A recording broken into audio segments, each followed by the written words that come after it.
Olá, pessoal! Iremos dar continuidade à aula passada, abordando os aspectos referentes à solubilidade e unidades de concentração.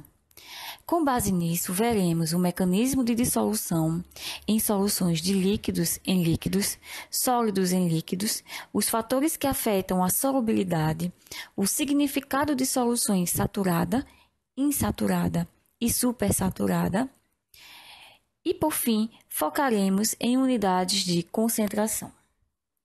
No estudo dos mecanismos de dissolução, é importante termos a noção de como o sólido se dissolve em líquido. Desta forma, os processos que governam a dissolução, bem como a variação de energia que ocorre no meio, explicam como ocorre a dissolução. Desta forma, precisamos discutir 3 pontos principais: como o sólido dissolve no líquido, o que governa o processo de dissolução e se há mecanismo energético associado à dissolução. São os objetivos iniciais do nosso estudo. Na dissolução de um soluto iônico em água, a dissociação dos íons em meio aquoso envolve um processo através do qual os íons negativos do soluto são retirados do cristal pelas regiões de hidrogênio relativamente positivas, presentes em moléculas de água. E, concomitantemente, os íons positivos do soluto são puxados a partir do cristal por regiões relativamente negativas do oxigênio da água. Podemos observar no próximo slide que os sólidos, sejam eles moléculas ou íons, estão organizados em um arranjo regular, estando as forças atrativas atuando em destaque neste processo. Durante o processo de dissolução, é interessante que as forças de atração do soluto solvente devem ser fortes o suficiente para superar as forças atrativas que mantêm o sólido ligado.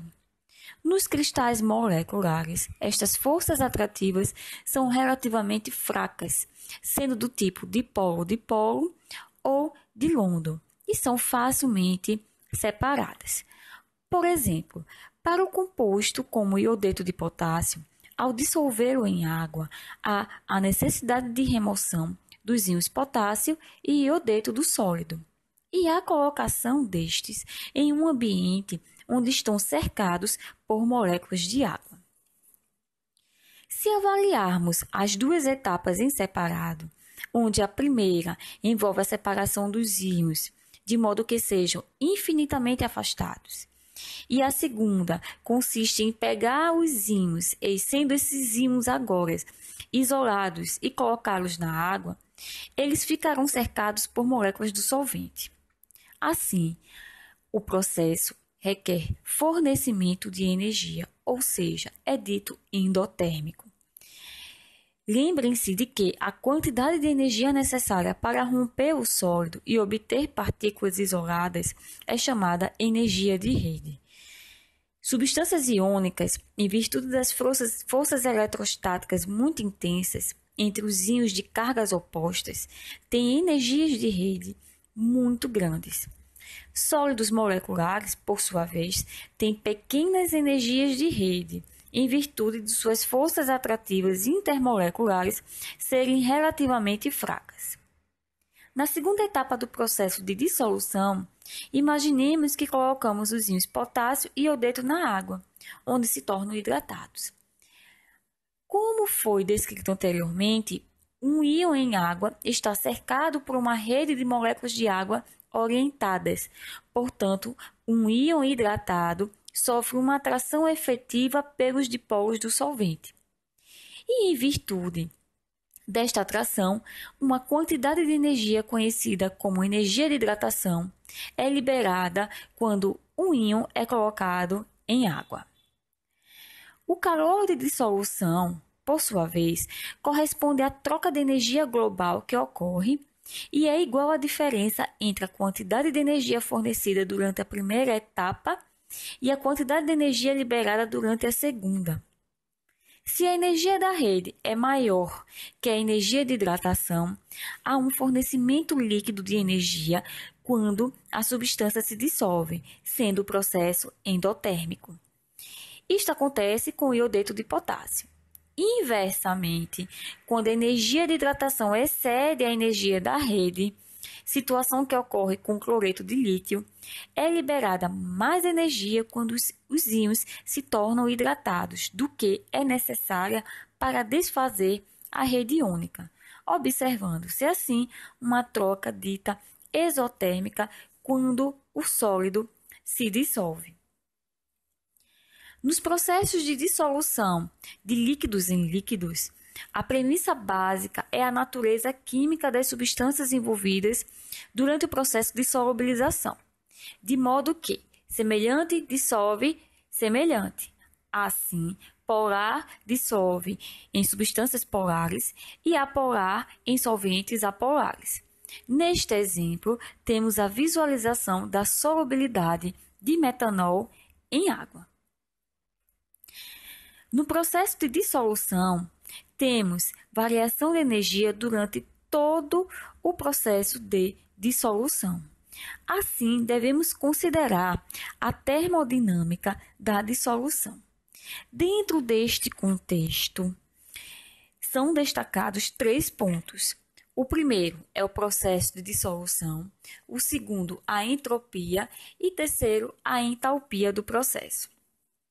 Vale a pena destacar a entropia e a entalpia, sendo a entropia o reflexo da desordem do sistema, onde, na maioria dos processos de dissolução, é verificado um aumento da entropia, de modo que a desordem do soluto e solvente é inferior ao que se encontra em solução, sendo este efeito essencial do processo de dissolução. Em adição, alguns processos de dissolução são endotérmicos, onde a solução apresenta uma entalpia ΔH maior que o soluto e solvente separados. Consequentemente, estes processos não favorecem a dissolução. No entanto, alguns processos são ditos exotérmicos. Neste caso, a solução possui energia, entalpia, mais baixa que o soluto e solvente separados, onde o ΔH é menor que zero. Desta forma, esses processos favorecem a dissolução. Assim, existem basicamente 3 passos de energia para formar uma solução. Inicialmente, a separação de moléculas de soluto, onde observamos um ΔH do soluto, ou também denominado ΔH1. Temos a seguir a separação das moléculas do solvente, sendo representado um ΔH do solvente ou ΔH2. E, por fim, a formação de interações entre o soluto e o solvente, sendo representados pelo ΔH da mistura, ou também denominado ΔH3. Desta forma, a variação de energia obtida durante a formação da solução apresenta a seguinte relação. O ΔH da solução, ou seja, a entalpia da solução, como um somatório das entalpias isoladas do soluto, solvente e da mistura, ou seja, do ΔH1, ΔH2 e ΔH3. E a depender das forças intermoleculares, o ΔH da solução pode ser positivo ou negativo. No próximo slide, observamos de forma mais clara a relação da formação da solução versus a variação da energia, onde inicialmente observamos a separação de moléculas do soluto, a seguir separação das moléculas do solvente e formação das interações soluto-solvente, onde na etapa 1 temos a expansão do soluto, processo dito endotérmico, etapa 2 temos a expansão do solvente, processo endotérmico, e na etapa 3 tem-se a interação do soluto e solvente, evento exotérmico, para então formar uma solução. Considerando um sistema tal como o cloreto de sódio, que possui um ΔH de solução maior que zero, ou seja, 3 kJ por mol, podemos predizer se ele se dissolve espontaneamente ou não. Então, a partir da relação entre a energia livre de Gibbs com a entalpia e a entropia do sistema, podemos aferir se o sistema é espontâneo ou não. Para este sistema, a entropia elevada favorece a dissolução, ou seja, o ΔS maior que zero, levando-se então à formação de uma rede dissolvente em torno do soluto, também chamado de gaiolas dissolvente ou solvatação do soluto. Desta forma, observamos para sólidos iônicos um ΔS de dissolução maior que zero. E a temperatura, pessoal, aparece como um fator que pode favorecer a solubilidade, onde, com a elevação da temperatura, tem-se um aumento da solubilidade. Para os gases, este fator atua inversamente, ou seja, em altas temperaturas, os gases são menos solúveis. Pode-se observar que um outro fator que pode afetar a solubilidade é a concentração do soluto, onde, de modo geral, com o aumento da concentração do soluto, temos uma redução da energia livre de Gibbs, ocorrendo, então, a dissolução. No entanto, ao ultrapassarmos o limite de concentração, consideramos que há uma tendência à formação de precipitados. E a partir disto, temos uma classificação da solução como insaturada, saturada ou supersaturada. Onde nesta tabela observamos que numa solução insaturada, a concentração do soluto é menor que a do solvente. Numa solução dita saturada, a concentração do soluto é igual à do solvente. Já numa solução supersaturada, a concentração do soluto é maior que a do solvente. Assim, dentre os principais fatores que afetam a solubilidade, destacam-se a estrutura, temperatura e a pressão. Com relação à estrutura química, quanto mais forte for a atração intermolecular entre o soluto e o solvente, mais facilmente o soluto irá se dissolver.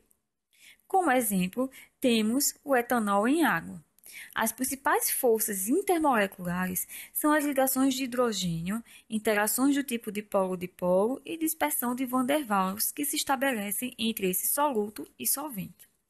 Além disso, os íons em água também possuem forças de interação do tipo íon-dipolo.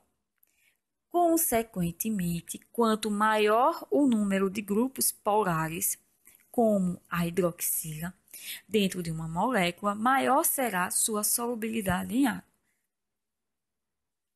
Como destacado neste slide, moléculas polares dissolvem melhor em solventes polares, devido às interações intermoleculares que se estabelecem, enquanto que as moléculas apolares dissolvem melhor em solventes ditos apolares. A parte fundamental desses processos, como destacado em amarelo, é que as forças criadas entre o soluto e o solvente devem ser comparáveis em magnitude para as forças destruídas. A glicose, por exemplo, apresenta muitos grupos hidroxila, onde, através de ligações de hidrogênio, é muito solúvel em água. Já o ciclohexano, por sua vez, possui apenas forças de dispersão de London e, consequentemente, não é solúvel em água. O grupo das vitaminas A, D, E e K se caracteriza por ser solúvel em compostos ditos apolares, daí essas vitaminas serem classificadas como vitaminas lipossolúveis. Já as vitaminas do complexo B e vitamina C são solúveis em água e também denominadas vitaminas hidrossolúveis. Observem que o tamanho da cadeia hidrocarbonada de um composto irá atrelar a cada molécula uma certa propriedade química, se mais polar ou apolar. A pressão é um outro fator que pode afetar a solubilidade, neste caso de gases em líquidos, onde elevando-se a pressão, mais gases se dissolvem. Um termo importante que precisamos destacar é o coeficiente de solubilidade. Já foi mencionado nesta aula que o processo de dissolução de um dado soluto acarreta numa variação de energia. No entanto, cada substância se dissolve em quantidade característica, em uma mesma quantidade de solvente, numa mesma temperatura. E aí vem a seguinte questão: isto depende do coeficiente de solubilidade? Cada substância possui um coeficiente de solubilidade específico, onde o coeficiente vai refletir a quantidade máxima dissolvida de uma substância em uma determinada temperatura, num dado volume padrão de solvente. Nesta tabela, temos dois exemplos para o sal cloreto de sódio e o açúcar sacarose. Observem que cada composto possui um coeficiente de solubilidade específico para uma dada temperatura, onde a 0 graus Celsius, o cloreto de sódio possui um coeficiente de solubilidade de 357 gramas por litro, enquanto que a 100 graus Celsius exibe um coeficiente de solubilidade de 398 gramas por litro. Já a sacarose possui um coeficiente de solubilidade de 420 gramas por litro a 0 graus Celsius e um coeficiente de solubilidade de 3.470 gramas por litro a 100 graus Celsius. Dentro do contexto de coeficiente de solubilidade, precisamos destacar 3 pontos refletidos aqui nesses balões em azul. Considera-se que a solução saturada de uma dada solução ocorre quando, a uma determinada temperatura e sob agitação contínua, observa-se que em determinado momento o soluto não se dissolve mais. Isto ocorre quando se adiciona, por exemplo, aproximadamente 360 gramas de sal de cozinha ou cloreto de sódio puro em 1 litro d'água. O excesso de soluto nesta mesma temperatura vai se depositando paulatinamente no fundo do recipiente e a solução é dita assim saturada com corpo de fundo. Assim, atinge-se o ponto de saturação, onde no momento que os primeiros fragmentos do soluto se depositam no fundo do recipiente, diz-se que foi atingido o ponto de saturação, o qual depende tanto do soluto como do solvente, bem como da temperatura e pressão, sendo este último fator um fator aplicado a gases envolvidos no processo. Em contrapartida, aquela solução em que a quantidade de soluto é inferior ao coeficiente de solubilidade é definida como não saturada ou insaturada. Já numa solução dita supersaturada, observa-se que, quando uma solução saturada com corpo de fundo é aquecida lentamente, o soluto ali depositado é dissolvido numa temperatura mais elevada. Deixando esse frasco em repouso e provocando um rápido abaixamento da temperatura, o soluto continua dissolvido e temos então uma solução supersaturada. No entanto, basta uma pequena agitação no sistema ou a introdução de um fragmento do soluto para que ocorra a precipitação do excesso do soluto e a solução volta a ser saturada. Desta forma, a solução supersaturada é instável. A solubilidade das soluções são demonstradas através de curvas de solubilidade. Estes gráficos apresentam a variação dos coeficientes de solubilidade das substâncias em função da temperatura. Neste gráfico, observamos duas regiões. Uma região das soluções insaturadas, região em cinza, e uma região das soluções supersaturadas, região à esquerda em branco. Em adição, encontramos delimitando essas duas regiões o ponto de saturação. No gráfico do próximo slide, podemos observar os diferentes perfis de solubilidade dos diferentes compostos. Deste gráfico, podemos concluir que a maior parte das substâncias tem a solubilidade aumentada com o incremento da temperatura.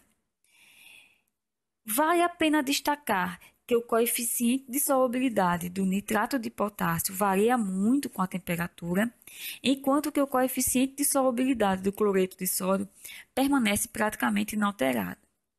No entanto, a 10 graus Celsius, o cloreto de sódio é mais solúvel que o nitrato de potássio.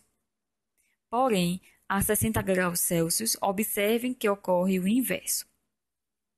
Vale a pena destacar que a solubilidade da maioria dos sólidos iônicos e moleculares aumenta com a temperatura, enquanto que para a maioria dos gases diminui. Com relação à solubilidade dos gases, o comportamento da solubilidade obedece à lei de Henry, onde a solubilidade é diretamente proporcional à pressão, onde, elevando-se a pressão, ocorre um aumento da energia cinética, com consequente aumento no número de choques entre as moléculas, como observado na figura abaixo. Ao considerarmos uma mistura de gases, como por exemplo o ar, a solubilidade dos componentes depende da pressão parcial, onde a solubilidade é dada através da relação do produto entre a constante de Henry pela pressão de cada gás. O gráfico à esquerda reflete a pressão parcial de cada gás presente no ar. Destaca-se que a solubilidade molar do gás oxigênio é maior que para o gás nitrogênio e hélio. A partir do exposto, peço que vocês expliquem as curvas de solubilidade para os compostos abaixo, destacando a importância da temperatura. Esta atividade foi postada em nosso fórum.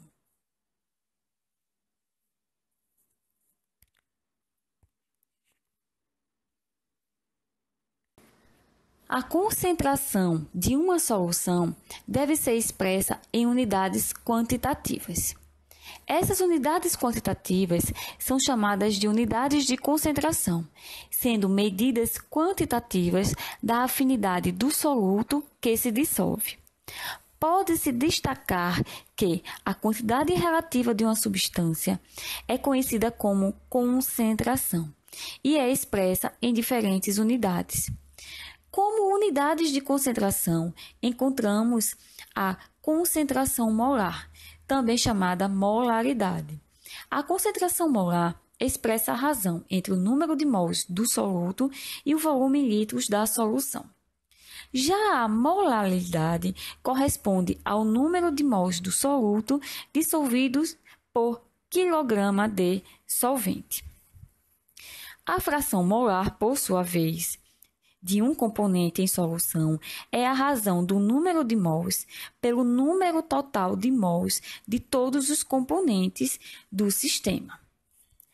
A percentagem em massa, ou também percentagem molar, indica o número de mols de um componente expresso como uma porcentagem de número total de mols presentes. Uma outra forma de expressar unidades de concentração é partes por milhão, ou ppm, que serve para expressar a concentração de substâncias extremamente diluídas. É a relação entre a massa de soluto e a massa da solução em gramas multiplicada por 1 milhão, ou 10 elevado à sexta. Diante do exposto, como preparar uma solução aquosa em laboratório? Aqui temos um exemplo simples de como preparar uma solução aquosa de hidróxido de sódio. Nesse caso, tomemos como ponto de partida o preparo de 1 litro de uma solução a 2 molar de hidróxido de sódio. Ao realizar o cálculo para saber a massa que se vai utilizar, podemos considerar a relação massa igual ao produto do peso molecular, do volume em litros e da molaridade. Então, teremos que pesar aproximadamente 80 gramas do soluto hidróxido de sódio. Após esta etapa, o soluto será transferido para o frasco e, em seguida, adiciona-se um pouco de água destilada, preferencialmente em um becker, até que todo o sólido se dissolva. A seguir, transfere-se o conteúdo para um balão de 1.000 mililitros e acrescenta-se água com auxílio de uma pinceta, até atingir a marca de 1.000 mililitros. Temos agora 80 gramas do soluto dissolvidos em 1 litro de solução. Observem que, da relação entre a massa do soluto e o volume da solução, encontramos o que nós denominamos de concentração comum, indicando assim a massa do soluto em um certo volume de solução. Há a necessidade de destacarmos a diferença entre densidade e concentração comum. Observem que a densidade inclui a massa da solução, enquanto que na concentração comum encontramos apenas a massa do soluto. A concentração de hidróxido de sódio em quantidade de matéria reflete a molaridade, onde a molaridade, como já foi exposto, corresponde à razão entre o número de mols de soluto e o volume em litros da solução.